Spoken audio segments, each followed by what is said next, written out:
CII's Young Indians. Just to tell you a little bit about CII's Future Business Group, it comprises of brilliant young leaders of India's most successful new age businesses, and it was officially announced on the 3rd of September by the Honorable Minister, Mr. Piyush Goyal, Minister of Commerce, Industry and Railways, Government of India. CII's Young Indians is also a very dynamic and vibrant organization of over 3,300 young entrepreneurs, professionals, and leaders from all walks of life. And it gets together to work on key issues relating to our country, and primarily in the areas of working on youth leadership and nation building. There is a tremendous amount of synergy that is there between the Future Business Group and YI in the focus of entrepreneurship and building a strong ecosystem for the future of our country. I would at this time like to acknowledge Mr. Manoj Kohli and SoftBank for leading this Global Unicorn Series initiative for all of us. I think we all realize that there is an immense potential in the country today to script an inclusive growth story by new age ideas, technology, and innovation. And the masses and the country are positioned on a strong foundation of growth in the global business arena. So, hence, the Global Unicorn Series is an initiative which will encourage the spirit of entrepreneurs and guide them to become the next unicorns. FBG aims to curate an enabling and conducive ecosystem that plays an encouraging role in the realization of many new age businesses and thus accelerate the way for the novel businesses to bloom in India. The purpose of this initiative is to encourage the spirit of entrepreneurs and guide them to become the next unicorn. As part of this series, we're going to have participation from global unicorns from US, EU, Japan, Australia, Singapore, Israel, and South Korea to share their journey towards their unicorn glory. Each session of the series with the unicorn is focused around a talk on how a bootstrap startup could transform to a unicorn, followed by their mantra for success, the driving factors, and providing valuable insights on the way ahead for future unicorns.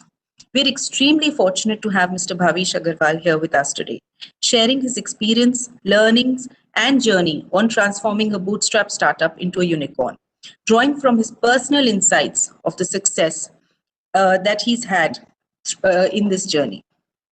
I'd also like to introduce to you briefly Mr. Manoj Kohli and Mr. Bhavish Aggarwal before we move on to the session. Mr. Manoj Kohli does not really need any introduction, but he is the country head of SoftBank India, SoftBank Group International, and is supporting over 20 portfolio companies of the SoftBank Group and the SoftBank Vision Fund, such as Ola, Oyo, Paytm, Lenskart, Grofers, Snapdeal, etc. He is responsible for addressing government, regulatory, and public policy issues, which help these companies to achieve their full business potential. Earlier, since 2015, Manoj Kohli was the executive chairman of the SB Energy SoftBank Group, which planned to develop 20 gigawatts renewable energy projects in India and is already developing over 5 gigawatts of solar and wind projects in the pipeline. He's also been the CEO and managing director of Bharti Airtel, and his key contribution has been in building Airtel as the number 3 telecom company in the world, from 2 million to over 400 million customers. He's led Bharti Airtel India's operations to scale up 100 times before moving to hold international responsibilities for over 20 countries. In his 21 years of work experience, he has divided his time between manufacturing, telecom, and RE sectors. He's worked in the US, Europe, China, Japan, and built businesses in 20 countries in Asia and Africa. Manoj has also been the chairman of the Public Policy Committee of the GSM Association. In the past, he was on the board, a board member of GSMA, and then reappointed to the board in 2012. He's also associated with CII as the chairman of the Future Business Group for attracting major investments into India.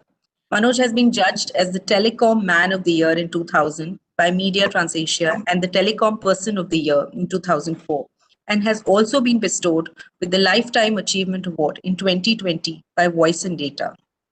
He's a member of the Academic Council of the Faculty of Management Studies and has been awarded the Best Alumni Award by the Sri Ram College of Commerce. He's also a distinguished fellow of the Asia Society, Australia, to build long-term trade and commerce partnerships of both countries. He's also a distinguished fellow of the Indian School of Business and is on the board of directors of IIT Indore and the chairman of board of governors on the Indian Institute of Information Technologies in West Bengal. I'd like to now introduce our very special guest for today, whom we are very eager to hear from and to understand what has been his experience through this incredible journey, which is actually the dream of many of the entrepreneurs who are here with us today. Mr. Bhavish Aggarwal is the founder and chairman of the Ola Group, one of the world's largest ride-hailing platforms and India's most popular mobility platform. With the mission of building mobility for 1 billion people, he started Ola in 2010 with Ankit Bhati, a fellow alumnus from the Indian Institute of Technology in Mumbai. Before Ola, Bhavish has worked for Microsoft Research for 2 years, filing 2 patents alongside having 3 papers published in international journals. Ola is now in one of India's most valuable and respected new economy organizations with over 2.5 million driver partners in over 250 cities across India, Australia, New Zealand, United Kingdom, with a significant presence in key global markets like London and Sydney. The Ola Group includes various business units, including its ride-hailing arm, Ola Mobility, Ola Electric, Ola Foods, and Ola Financial Services. Ola Electric is of special interest because it aims to build a first-of-its-kind ecosystem to make electric mobility dependable and affordable at scale. Through Ola Foods and Ola Financial Services, the company aims to expand the range of offerings for consumers with food brands that are loved and financial products and services that are transparent and accessible to all. I think we are very, very eager to get on to the session and start with understanding Bhavish's thoughts and his experiences. So I'd like to hand over to Mr. Manoj Kohli and ask him to please take this forward. Thank you. Thank you, Samita, for your introduction and also exaggeration of what all I have done. So I tried to do something for the industry, and Bhavish has done much more. So I'm very happy that Bhavish is with us. Bhavish, as you know, is one of the brightest young entrepreneurs of modern India. There are not many young Indians who have done so much in such a short period. And I am so proud and delighted to introduce him and have a chat with him today. And I'm sure many young people will gain from this interaction. And Smita, if you have any questions, do come in later, whenever you want to come in, so don't hesitate. And Raghu will pick up the questions from the participants and share which one we can ask. So good morning, Bhavish. Good morning, sir, and thank you for your really kind words. And you've also exaggerated me a lot, but I have gained so much over the years from your experience and from interacting with you. So, and I'm really looking forward to today, and it's an honor for me to be here with you. Thank you, Bhavish. I hope you are healthy, safe, family is okay in Bangalore. Luckily, Bangalore is better than Delhi at this point of time. Yeah. So Bangalore is doing better. It's not as cold, although we are still facing the cyclone from Tamil Nadu, but hopefully that blows away. But overall, I think it's also important that the economy gets back on its feet. And while we deal with the pandemic, and in general, India has over the last 2-3 months dealt with it well and strongly across both government, medical institutions, and businesses. But looking forward, it's very important for us as a industry and economy to get back on our feet. And I actually believe companies like Ola have a big role to play in that energizing people to get back going, because to get back going, you need to feel confident in your mobility. So if you don't feel confident in how to get to work or how to get about your life, you won't do it. So we actually feel we have to be a solution provider also in this journey. Absolutely. I think you hit the nail. We all have to jointly recover India to not only last year, but also much higher than last year and surprise the Yes. world. And that is what has already started to happen in last few weeks. So today I wanted to ask you, Bhavish, few questions, some professional, some business, some tough journeys you have had, and some personal, of Yes. course, if you don't mind. Absolutely, And sir. let me start with the first one on your memories of growing up at Ludhiana. What about families, friends? What are your memories uppermost in your mind Yeah. when you were growing up as a young boy? Actually, sir, that's a very interesting question, and I've never been asked that question in such a forum. So,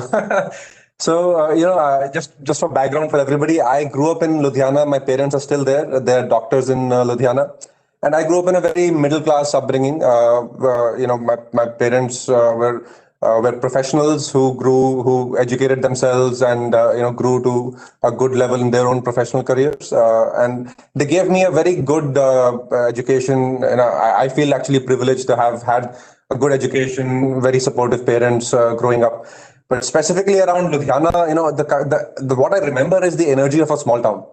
And now that we all, I live in Bangalore. I went to IIT Bombay and all. The charm and the energy and the passion of a small town and the ambition of a small town is something else, right? Everybody aspires to do more than what their current context and situations are. And as students in school, I remember with friends chatting about how we will do things in our lives, how we will aim to change the world, or in our own limited way. So for me, I think that value system that a small town middle class upbringing instills in you is very important for my own journey and for so many inspirational journeys we see around us, right? Be it in the cricketing world or be it in the business world also. And the small town values and energy and ambition remains with you for life. So those are the memories Absolutely. I have. Absolutely Yeah. true. Actually, if you see last decade, so many young boys and girls have come up from small towns and villages because Yeah. their hunger to achieve is so much more than Yes. people from large cities. And that is a very, very good thing for India because the India will have many more heroes and heroines Yeah. from such small towns in future also. Absolutely, yeah. And sir, I remember when I used to go to Delhi from Ludhiana with my parents, or sometimes to Bombay to visit family or for work or whatever, or for education also. I used to feel in the early days, I used to feel a little uh, overawed by the big town, big city. But slowly I realized that the hunger that a small town kid has cannot be replaced. Absolutely. And it is hunger and values. Actually, Yeah, two things you said very, yeah, very correctly. Hunger and good values, which combine the success. yeah. So, so coming from a doctor family, Hmm, one more question linked to that. How did this ambition of being a hmm, businessman or being an entrepreneur, hmm. what was your influencer? Who were your influencers at that time? Because it is very rare that doctors, family, normally, children also become doctors. Uh, uh, But you are a rare person that where you become a large entrepreneur from a doctor's yeah, parent. So how yeah. did this influence happen? So my parents are doctors, and actually my two generations of my father's and mother's family are all doctors or professionals or teachers or engineers. Nobody is a businessman, even though traditionally we all come from a Bania family, but nobody is a businessman somehow. To credit to my parents, when I was growing up in Ludhiana with them, they were very. They ensured I get a very broad perspective in life. So they used to encourage me to take part in sports, take part in extracurricular activities. So I ended up having a broader perspective growing up in Ludhiana. And after that, when I moved to my college at IIT Bombay, I think that was the true opening up of inspiration and perspective and knowledge for me. In IIT, I didn't. I'm a little embarrassed to say this, but I didn't go to college at all. I didn't sit in the class. I was always sitting outside the class. So, I used to sit, and thankfully at IIT Bombay, there was a lot of industry interaction. So I think I also saw one of your talks, sir, back then when I was a student in a 500 person auditorium and you were on stage. So I used to see people like yourselves, like Sunil Mittal, like Mukesh Ambani, like Ratan Tata, and all come and address us. And I used to always bunk class and go sit in these kind of forums. I used to, me and my friends in IIT used to, dream about what all businesses we could build. And that 4 years really got me to learn about opportunities and what all can happen, especially in the domains of technology-led businesses. And from there, वो फिर उसके बाद कीड़ा बैठ गया कुछ करना है. After I graduated from IIT in 2008, I took up the job I had for 2 years at Microsoft. But always throughout those 2 years, I was very restless because it was always here, we have to do something. And we want to do something. And, when you're young and 22, 24-year-old, you have nothing to lose. So I remember when I decided to start my own company in 2010, I went to my parents and told them that I want to do this. And while they were supportive, they were also anxious, like any middle class parent 10 years ago, right? So they didn't understand fully what I was trying to do. They thought it was a travel agency, but they gave me the space to be myself and to express myself and to try it out, to experiment, right? And in the end, we had nothing to lose. So we were 24-year-old kids, no wife to look after, but spend time with family, or no old parents and anything. So I think that helps in your early age if you take the leap, right? It's much more lighter to take the leap back then. And that's how my journey also began. Now, that is fantastic. And, something common between you, Steve Jobs, and Bill Gates is that they also sat outside the class and they built their dreams outside the class. So do you think that kind of passion of thinking afresh, thinking fresh, thinking new, thinking something which has not happened in the past, thinking breakthrough, was a major strength you gained, a major passion you gained during that period? Absolutely, sir. I think one of the core traits of a successful entrepreneur, according to me, is first principles thinking and following your instincts. Because if you're trying to do something new, there is no written playbook. So you have to follow your instinct and think afresh, think first principles.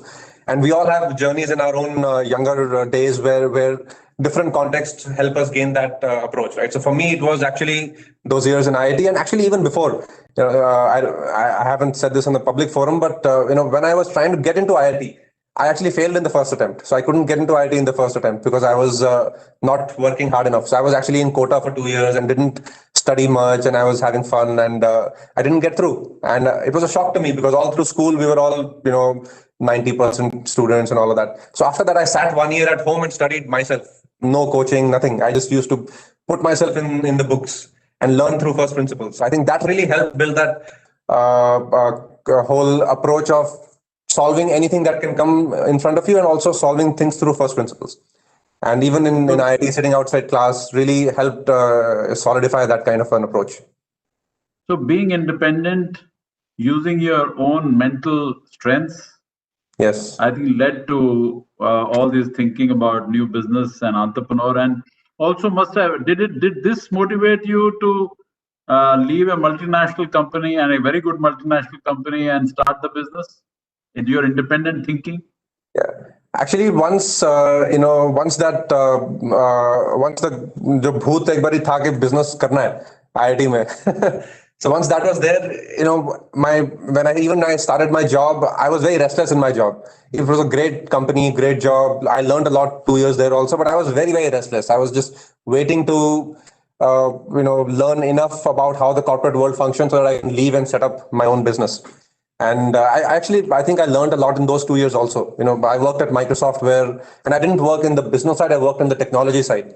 So I really saw what potential of technology can be. And I worked on the research side instead of the development side. So a lot of future technologies, 5 years out, 10 years out. And it helped me gain perspective on how a big company thinks about technology disruptions.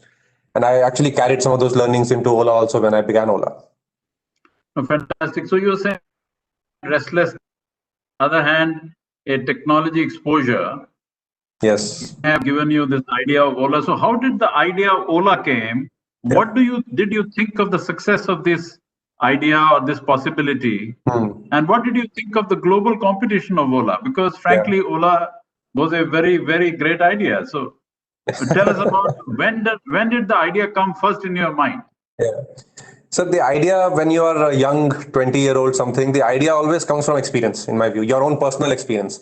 That's why we see a lot of youngsters starting consumer companies versus enterprise companies, because you're always, as a consumer, you experience things and then you realize things are broken. So for me, in my 2 years of living in Bangalore in my job, I realized that I was not able to get around Bangalore because the transport system was not as good. I mean, there was the public transport, but if you want something better, there were small cab companies in those days, the early days of the cab companies, but none of them were as good as what should have been there. And especially if you have to go out from Bangalore to Mysore, etc., you have to book a cab. It was a broken experience.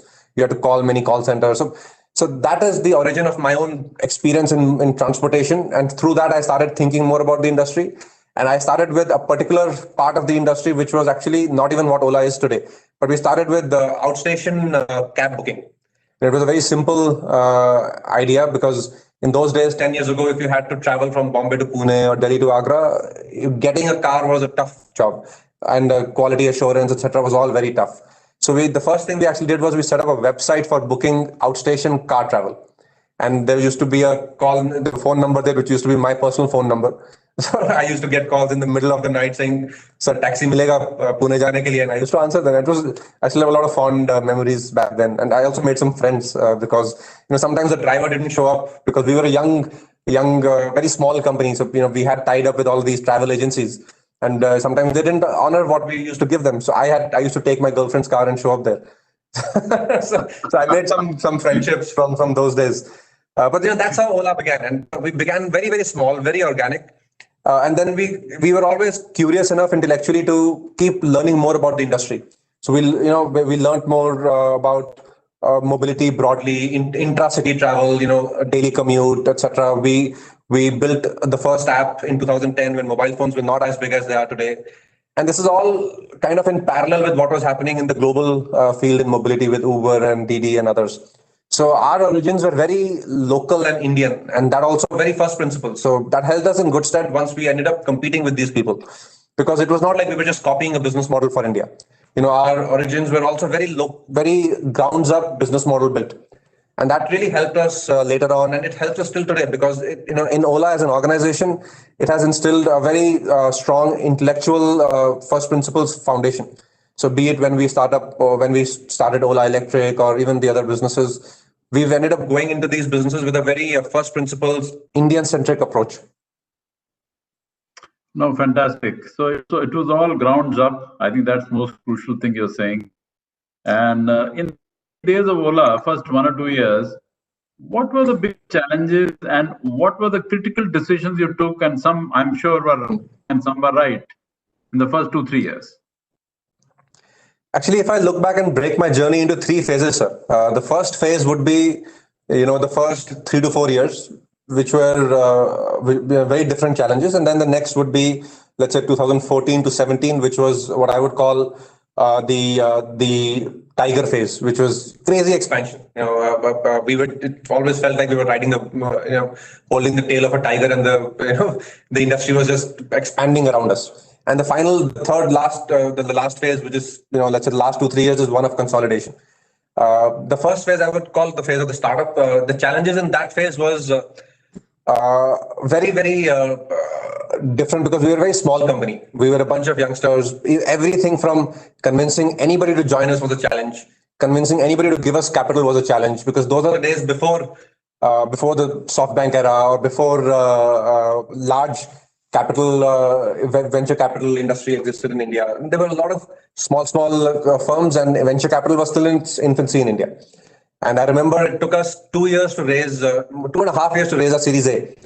And in these days, when youngsters start out, they get the Series A before they start out also, which is okay. That shows the maturity of the ecosystem, right? And it's great that there is a foundation on which young entrepreneurs can leapfrog faster. But it took us 2.5 years, and we got rejected by so many people because they were like, young 24-year-old kids trying to build a taxi business. This won't succeed. Taxi business is not an exciting business. That's how people used to think about us back in 2010, 2011. When we had to hire people to join our journey, it was very challenging.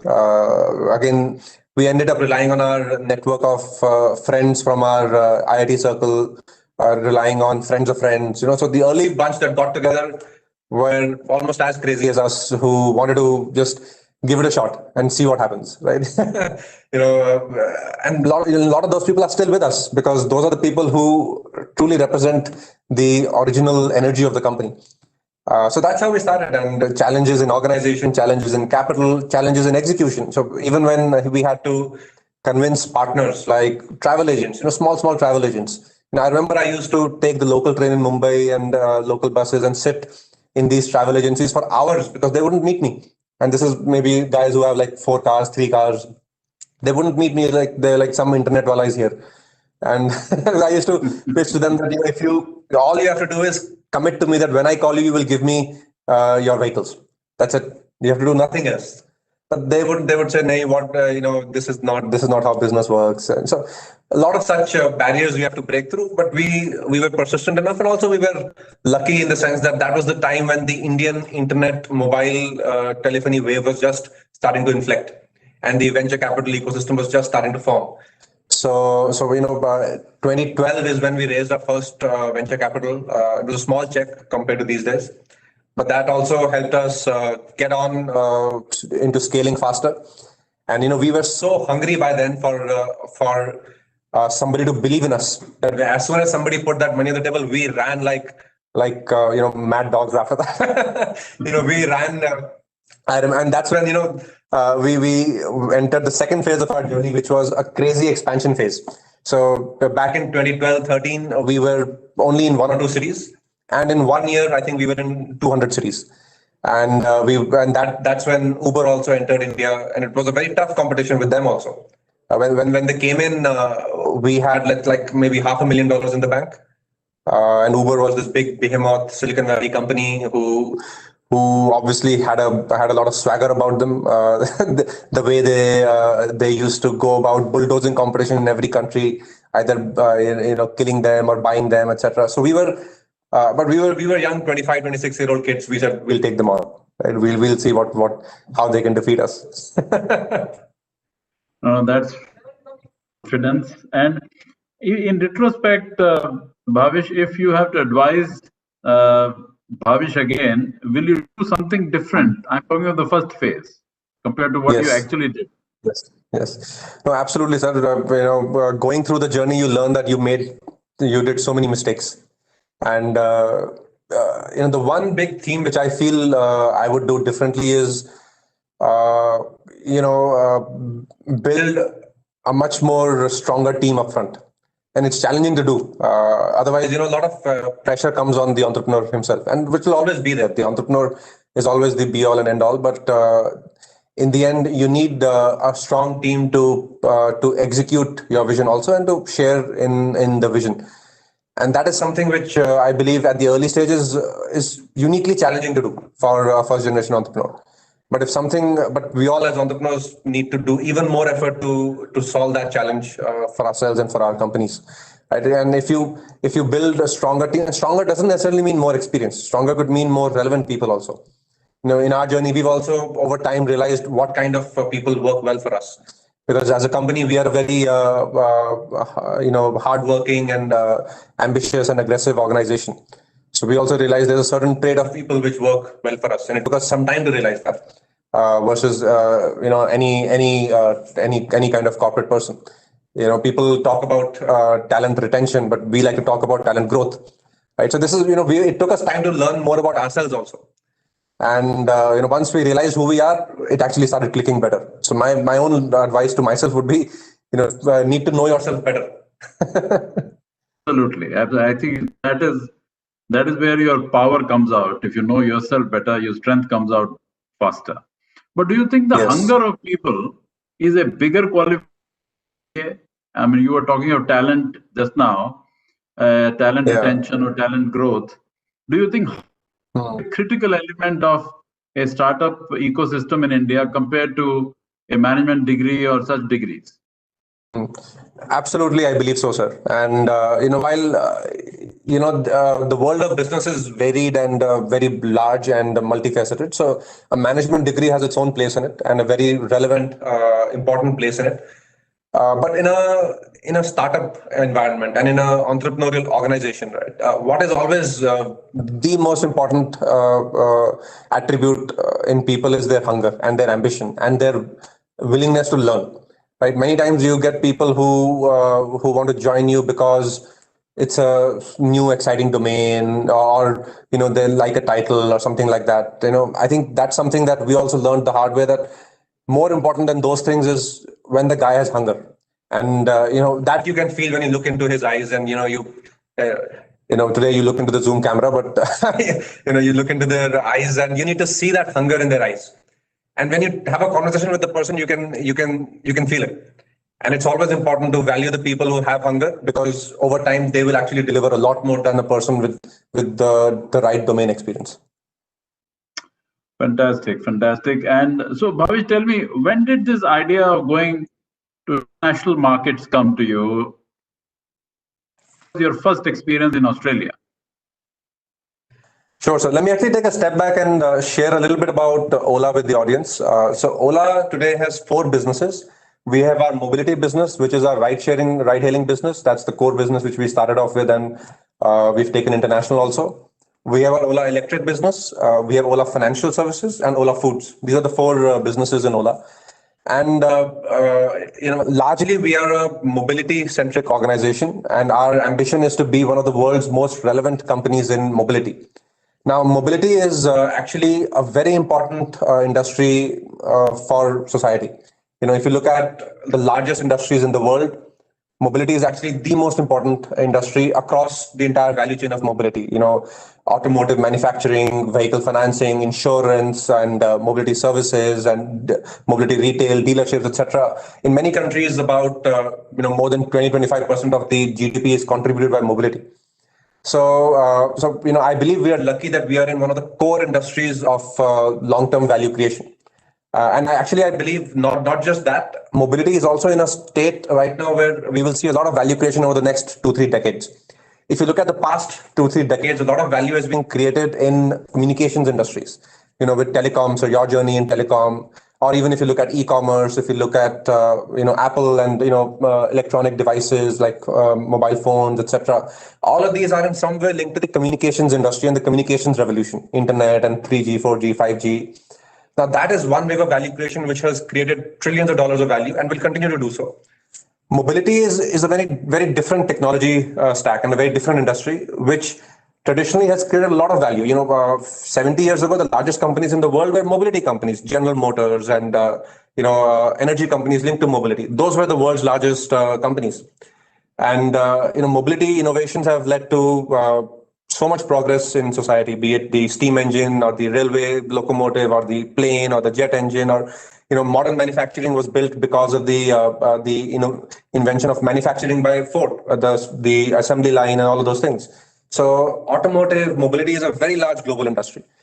And if we have an ambition over the next 2-3 decades to ride this disruption in this industry, which is happening live, over the last 30-40 years, innovation in mobility kind of became more incremental. The car we use today is the same car we used 30 years ago with incremental improvements, a nicer stereo system or a nicer tire, but fundamentally the paradigm is the same.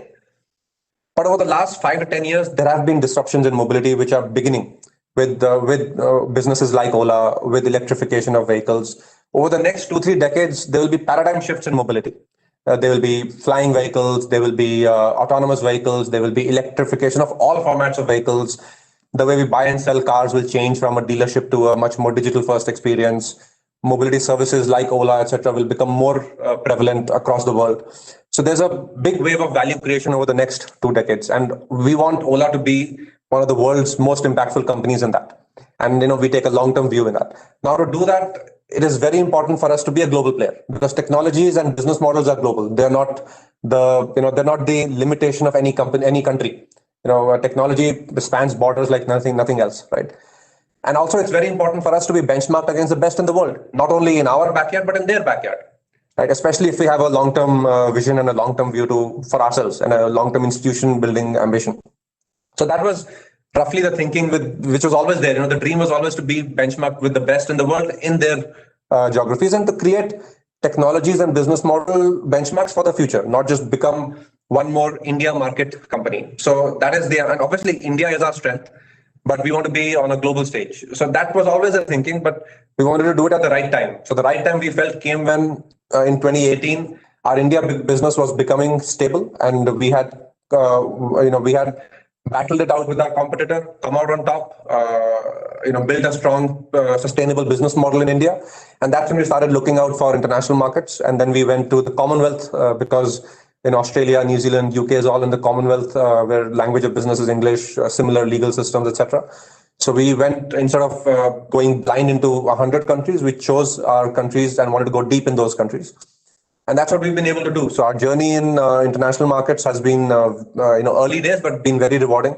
A lot of learnings also, a lot of learnings on how international consumers perceive technology, how international consumers perceive an Indian brand, what it takes for an Indian brand to build a global consumer brand. And we are still having those learnings as we execute. Also, we also learned a lot of positive things, like our technology is as good as anybody else in the world. And going international also helped us put a lot of focus on improving our technology to world standards, right? To be competitive on the global stage. So that's the journey. We are still in that journey, and our ambition is to be one of the leading consumer brands in mobility globally. And the fact that we are building it out of India is also further drive for us that we can create a strong global brand out of India. And also, if I look at, let's say, our electric business, again, the opportunity is a global opportunity, where technology and the powertrain technologies are moving from gasoline to electric across vehicle segments. And those technologies are not yet fully mature, but the opportunity for us is to actually contribute to maturing them faster, and do that with a global ambition and a global scale. And the advantage we have as an Indian company, and I actually strongly believe this, that today Indian companies have an advantage which maybe most global other countries don't have, where we have a large domestic market in India, a very vibrant domestic consumer market in India. We have a good capital, access in India with the venture ecosystem improving. We have a very strong technology talent ecosystem in India. And, global markets are very open to Indian companies, unlike maybe some other countries. Indian companies are welcomed more proactively than, let's say, some other Asian countries. And Indian companies have the opportunity to play for the future technologies and future paradigms, and set the standards and benchmarks for the future technologies. And if you look at countries like the US, countries in Europe, countries in Australasia, or even Africa and LATAM, each of these geographies has some kind of a limitation or the other. And Indian ecosystem can actually be one of the leading ecosystems in the world, right? So sometimes I say that there was the first wave of new age businesses with the US, which went global with the internet era. Then China built their ecosystem, and a lot of Chinese companies are trying to go global to different degrees of success. India has its own value system. In India, we believe our ethos and our culture is different from these two geographies, these two countries. And we can actually leverage our ethos of the world is one family, being more empathetic to local communities in these countries, and build technologies and business models for a global audience. No, fantastic. I think two things you said which are very profound, truly profound. Number one, you said that transport or mobility transformation across the world will be the biggest transformation in the next couple of decades. And luckily, you are in the center of that transformation. Yeah.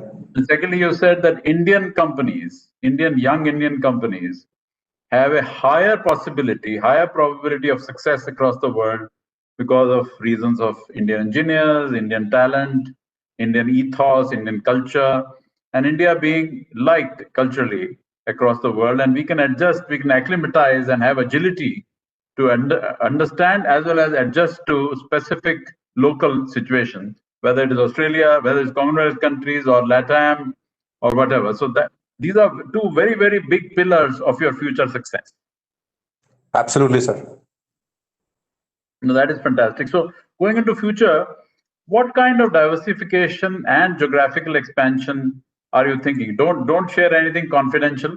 If there's something confidential, don't share it. But anything which is in public already, what is your view, and how will your core strength become bigger? Because as you expand, as you diversify, your core has to become stronger and stronger.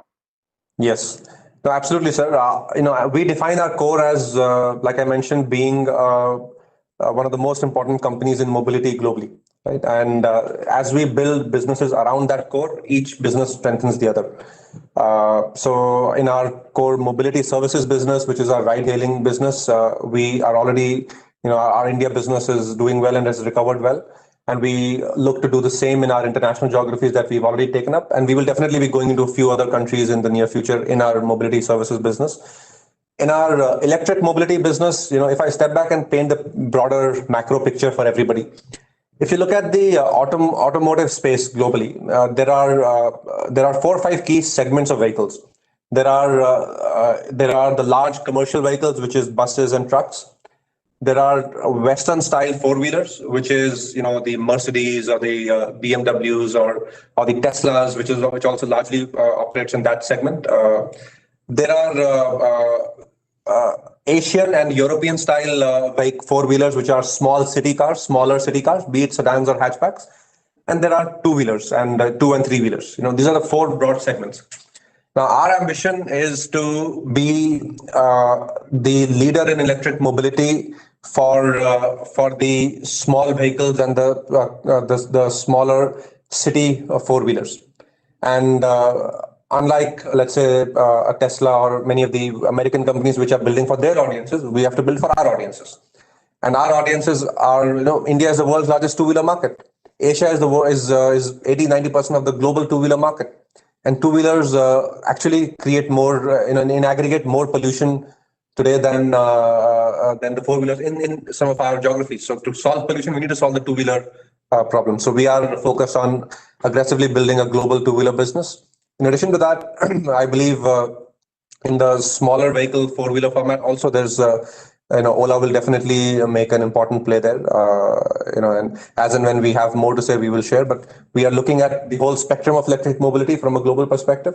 And over the next few years, we will build across different vehicle segments. So can we say that you are thinking of affordable Tesla, two-wheelers, three-wheelers, and small cars? Yeah. Or you're thinking of Tesla to be a high-end Ola? So the world is big enough for everybody to define themselves. And, it's not these industries are not winner-take-all industries. Our ambition and our vision is to move mobility into a more sustainable, accessible future, connected future. And I believe we have the unique skill sets and unique talents and the India advantage to do that. Because a lot of these paradigms for tomorrow, if they have to be globally relevant, they have to be built in India. Because India is kind of a bridge between the developed world and the developing world. And an open bridge, which is a democracy and largely an open market. So India can be a great bridge for developing paradigms and technologies for both the worlds. Yeah. And paradigms which are massification can only be done in countries. Because otherwise paradigms remain premium and the upper end. Yes. And the lower end of the market is not fully transformed. Yes, and another advantage we as Indian businessmen have is, Indian talent is very hardworking and very high quality hardworking talent, right? Our engineers and our teams and the general talent in India wants to create a difference. The youth wants to create a difference, and they want to work hard and follow and achieve a dream, right? So I actually believe Indian businesses have such a strong advantage because of that. Yes, I fully agree. I think those are very, very important lessons you are sharing with all the young Indians. And at this juncture, before I go to a couple of questions which I have for you at the end, I'll request Smita. If Smita, from a young Indian point of view, not that I'm an old Indian, I'll request Smita, come in, please. No, Manojji, definitely. I think should by saying that you among all of us are the one with the most young Indian mindset. So thank you for giving this opportunity to young Indians. Bhavish, actually, when you were talking, and I wanted to mention that as young Indians, we engage with a lot of students across the country. So more than 30,000 students are actually currently called Yuva Students, which are directly members of Young Indians across the country. And there are many more that follow us. And I think a lot of them, for them, Bhavish Agarwal is a role model, and a lot of them want to be the next Bhavish Agarwal in some ways. I wanted to ask you, what do you think is the conviction that is required for any young student, who's still studying or is thinking of ideas, who's coming up with a lot of energy and he thinks that he can, take that leap? What sort of conviction does he need, and what are the challenges? Because there is also tremendous opportunities today that the youth do have to get very good jobs. We see a lot of, I know there are challenges relating to jobs and skills today, but there are possibilities that with the kind of skill sets they have, they could become just, take jobs rather than become job creators. So how does a person decide whether to be a job seeker or a job creator, and what conviction is it that should drive him to that point? Sure, Smita. So, firstly, sometimes as entrepreneurs, we get glorified too much. Ola was not built just by me. There's a strong team behind it also, and a very committed team. So, I think youngsters and students, when they're thinking of their future and their ambitions, they should be true to themselves, right? If they want to be entrepreneurs, they should follow that. That comes with its own set of challenges and requirements. If you're a senior team member or an early team member in a startup, even that has a lot of impact because even that requires conviction and the same perseverance that an entrepreneur needs. Because the entrepreneur without his core team is nothing, right? So, if you feel that you want to be part of an umbrella, but a more new age umbrella, you should aim for that.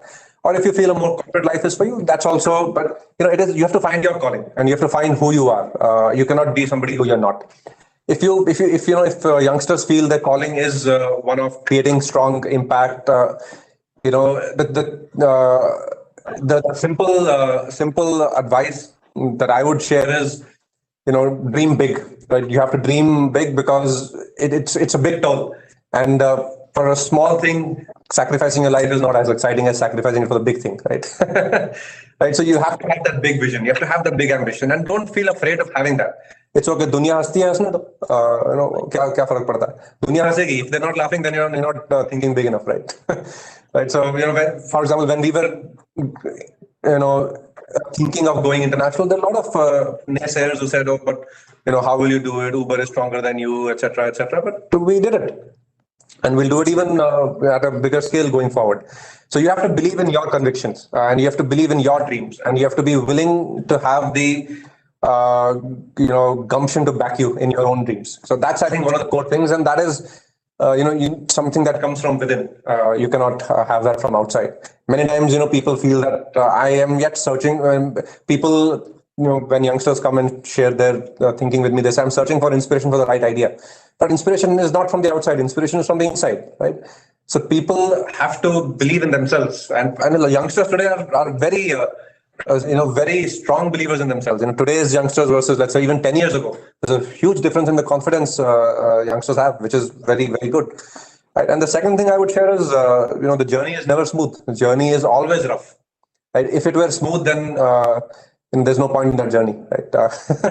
The journey is going to be rough. A journey is it is going to take a toll on your other interests. It is going to require your family to support you significantly. It is, so that persistence to keep powering through, I believe, is the most important trait. Right. So if you have that persistence to follow your own dream, and it'll challenge, the journey will challenge you in so many ways. It'll challenge you on a personal front, on a work front. There will be times when you'll be really down and you feel you have the wrong business model. And as long as you enjoy that phase, this is the journey for you, because it's a long journey, and there is no instant gratification. Doing this for reasons for instant gratification will never lead you to success. Yes, absolutely. I think very, very rightly said, Bhavish, that you said staying true to yourself and true to your dreams. I think that's very important for youngsters today. Just takes me to a point where, a lot of youngsters, and we are dealing with a lot of issues relating to mental health for our youngsters. And I think one of the very strange phenomena of our times is the perception of failure. And that is something that sometimes drives people in a really bad place, and it affects our youngsters more than it ever did before. Of course, because of the kind of environment that we live in, the kind of connectivity that we have. But what are your personal experiences with failure, and how do you deal with failure? What advice would you have for our young people here about that? Yeah. I think failure is very challenging for everybody to deal with, and all of us have had failures and will have failures, big and small, right, in personal and professional domains. And I think all of us over time have to figure out how to deal with failure in the best way. And the answer is not the same for everybody, because everybody has their own personality to deal with failure. The way I have tried to deal with my own failures is, early on when I was a little younger, the failures used to really hit me hard, because having come from a good academic background, I used to feel I can't fail. Failure was hard to accept, and sometimes as youngsters we are so impatient and restless that we feel that if we have failed, it's the end, right? Abhi ho gaya, abhi to fail ho gaya. Kya kare? But when you look ahead, it's like life is so long that fail ho gaya, take the learnings and move forward. Sometimes we end up looking for external validation in our successes and failures, and that's when we end up putting unnecessary pressure on ourselves. And if we are doing our work for the right reasons, which is ourselves and our own beliefs and aspirations, I think it's easier to deal with both success and failure. It's easy to understand that success is not final and failure is also not final. So over the years, I've tried to, failure still hits you hard, and sometimes it takes me months to get out of like let's say I gave a certain business a shot and I didn't end up succeeding in it. It's important to be dispassionate about it also. So to cut your losses where you need to cut your losses, and then sit and reflect. Sometimes I end up brooding for months, saying, why did it happen? But then you also realize that it's once you start realizing that it's not about the external world, but it's about your own expectation from yourself, then you actually get into a more positive mindset. You end up realizing, okay, let's take the learnings from this. What did not work? Why did it not work? And then you take the learnings and move forward. You might still fail again, but as long as you end up taking the learnings from it, you will keep moving forward better. And also, as youngsters, we are all very restless, and we feel that we just want the perfect success record always. But it's never like that. Even Sachin Tendulkar or even Virat Kohli fails, right? Everybody fails. Absolutely. I think, yes, what you said was that, it's more important to learn from it and move on. And I think it's the growth of the person that matters more rather than, some milestones and achievements that you've set out for yourself.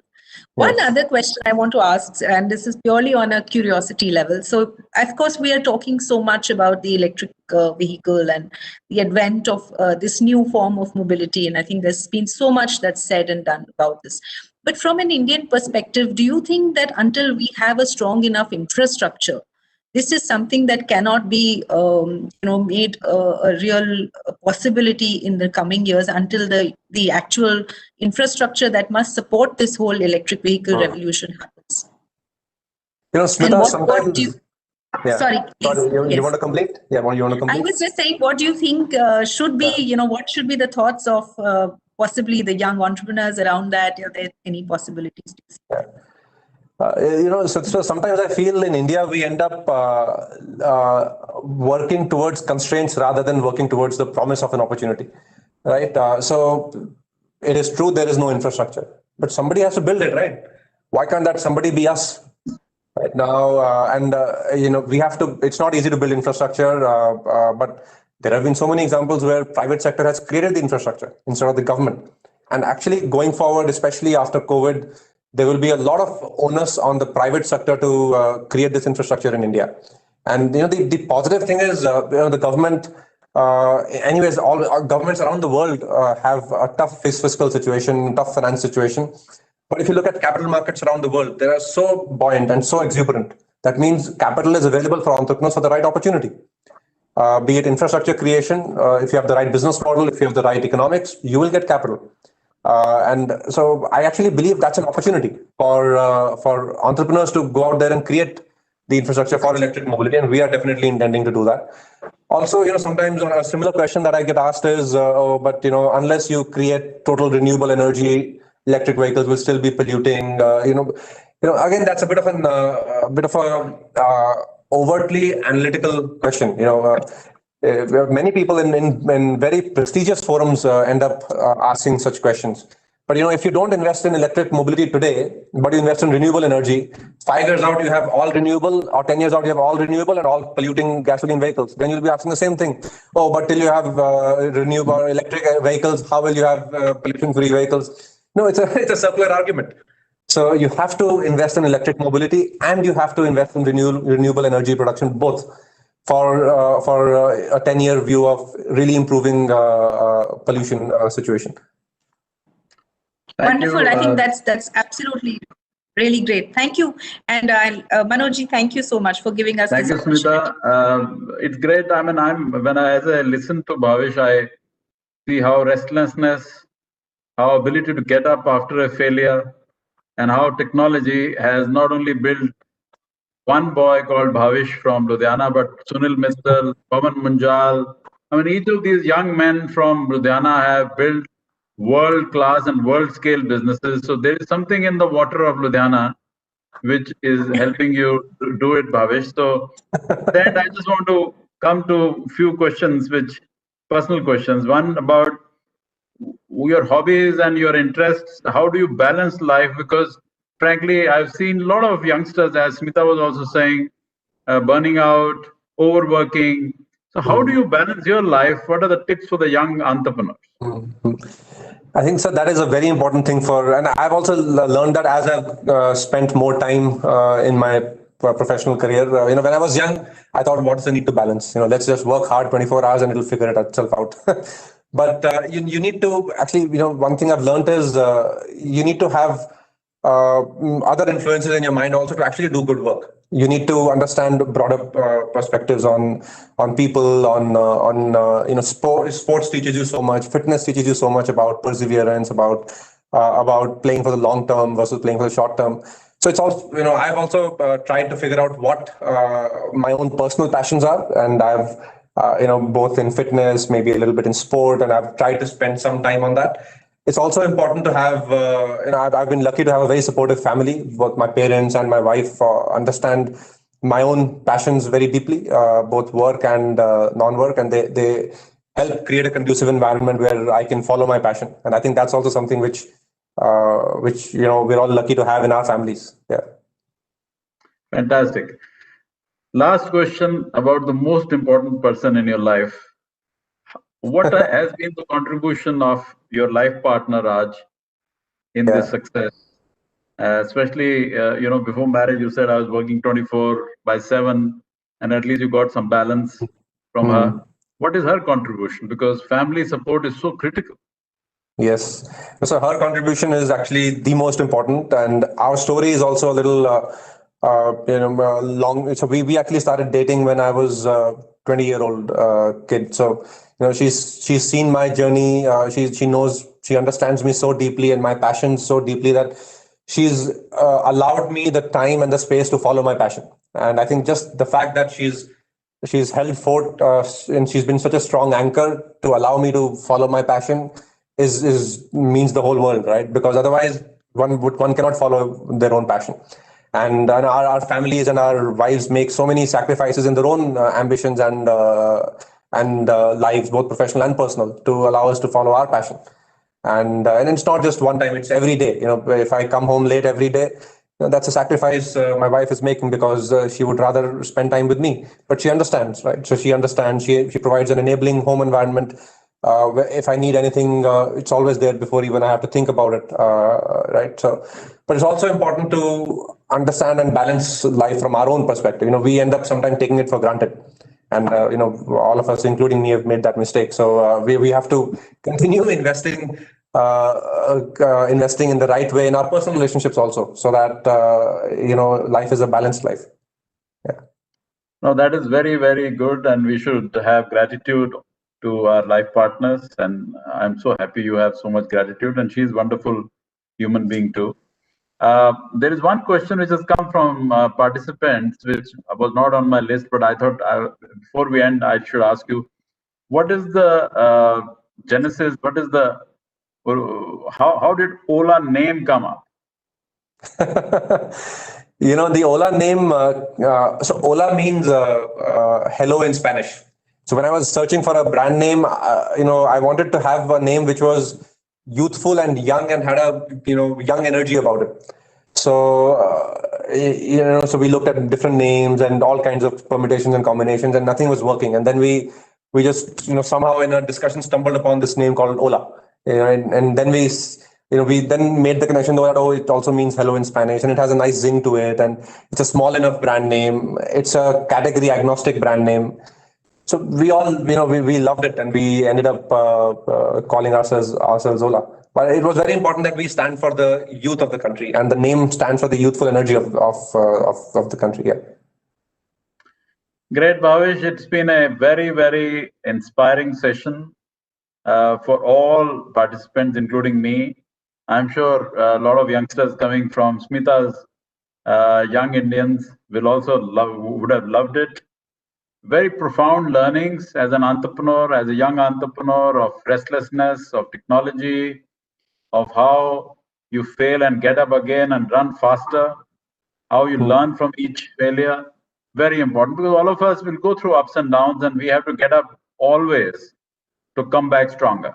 I think that's a great lesson you have shared with us. So thanks a lot. We are all grateful to you for today's time. And I'm sure all the entrepreneurs who have listened to you will benefit immensely. Thank you so much. Thank you so much, sir. You are an inspiration always, and this session has been so exciting, and I'm so glad you guys gave me the opportunity. Thank you. All the best, and we'll bring you back. I'm sure the next time you come to this kind of session, you will have achieved many more accolades. Thank you, sir. Thank you. Thank you, Bhavish. Thank you very much. Thank you, Manoj. Thank you, Manoj. Thank you, Smita ji. Thank you very much. Thank you. Thank you. And with this, we formally close the session. Thank you very much.